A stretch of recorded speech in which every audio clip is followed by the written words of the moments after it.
Pozdraví radosti. Bol si zachránený a dosiahol večný život. Áno, potrebuješ byť zachránený a si správna osoba, ktorá má počuť túto správu. Skutočne, na konci ľudského života existujú len dva miesta, večné odsúdenie v ohňoch pekla alebo večný život a spása s Bohom v nebi.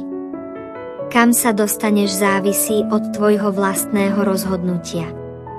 Ak si vyberieš byť zachránený a mať večný život s Bohom, je len jediná cesta, veriť v Pána Ježiša a prijať ho ako svojho Pána a Spasiteľa. Ak dnes rozhodneš veriť v Pána Ježiša, potom je spása tvoja. Prosím, povedz tieto slová so srdcom plným úprimnosti.